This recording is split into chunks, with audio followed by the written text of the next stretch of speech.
Assalamualaikum warahmatullahi wabarakatuh. Halo, apa kabar? Bagaimana keadaan kalian? Semoga kita selalu dalam keadaan sehat. Ya, kali ini kita berjumpa dalam materi teks laporan hasil observasi. Nah, teks laporan hasil observasi disusun berdasarkan kegiatan observasi atau pengamatan.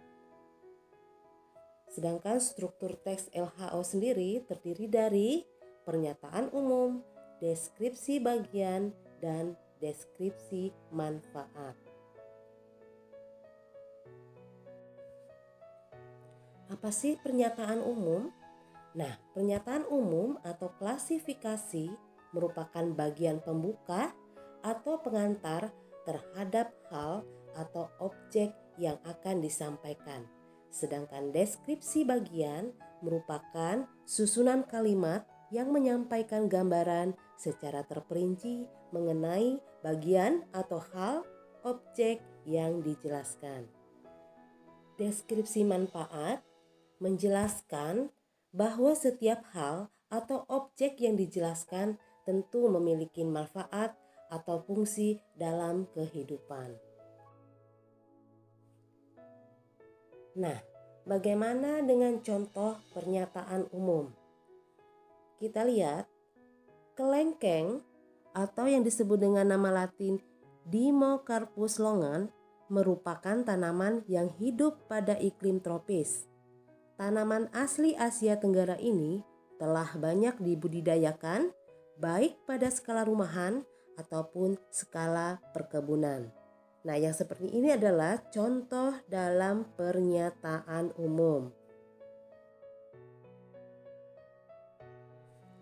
Lalu deskripsi bagian.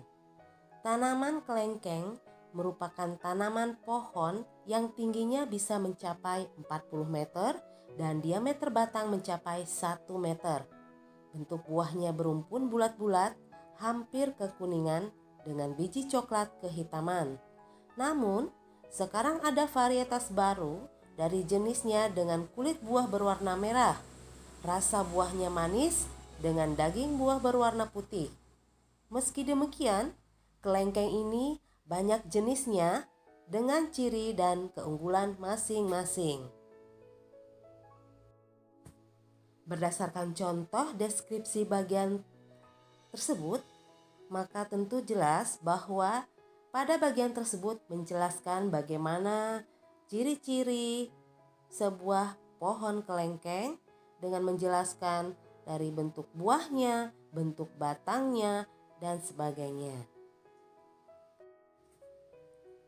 Lalu untuk contoh deskripsi manfaat. Rasa buah yang manis dan segar menyebabkan buah ini menjadi salah satu buah favorit. Buah dengan kualitas baik biasanya dikalengkan sebagai sari buah.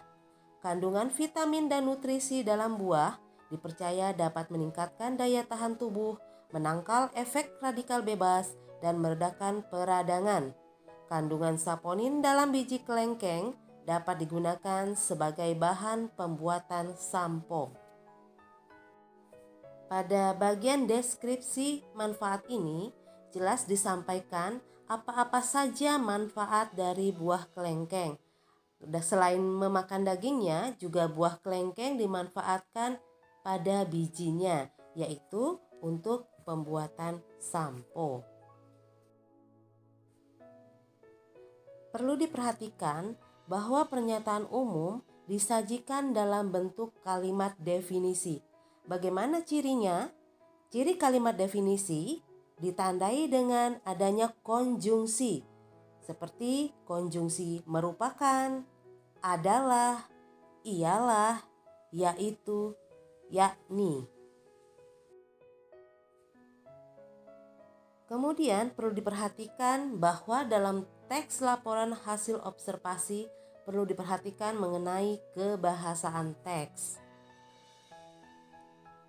Analisis kebahasaan teks laporan hasil observasi diantaranya kata serta frase nomina, kata serta frase verba, afiksasi, kalimat simpleks, dan kalimat kompleks. Untuk nomina, Contoh dari teks adalah buah kelengkeng, pohon kelengkeng, batang, sampo, dan sebagainya. Ingat ya, nomina itu adalah kata benda. Kemudian untuk verba atau kata kerja dalam teks, beberapa di antaranya ada kata merupakan, dibudidayakan. Kemudian untuk avisasi atau imbuhan, contoh dari teks di antaranya dibudidayakan, perkebunan, kekuningan, kehitaman, dan sebagainya. Ingat ya, afiksasi itu seperti dikan, mekan, kean, dan sebagainya. Lalu kalimat simpleks dan kalimat kompleks. Kalimat simpleks itu adalah biasa disebut dengan kalimat tunggal, di mana polanya ada subjek, predikat objek, atau subjek predikat pelengkap, atau bahkan subjek predikat objek keterangan. Sedangkan untuk kalimat kompleks itu adalah kalimat majemuk, di mana ada kalimat majemuk setara dan kalimat majemuk bertingkat. Untuk kalimat kompleks, karena ini merupakan kalimat majemuk setara ataupun bertingkat, maka di antaranya terdapat konjungsi. Ingat ya, untuk kalimat kompleks itu terdapat konjungsi. Demikian materi kita pada kali ini, dan kita berjumpa kembali pada materi-materi berikutnya. Tetap cintai dan jaga bahasa Indonesia. Wassalamualaikum warahmatullahi wabarakatuh.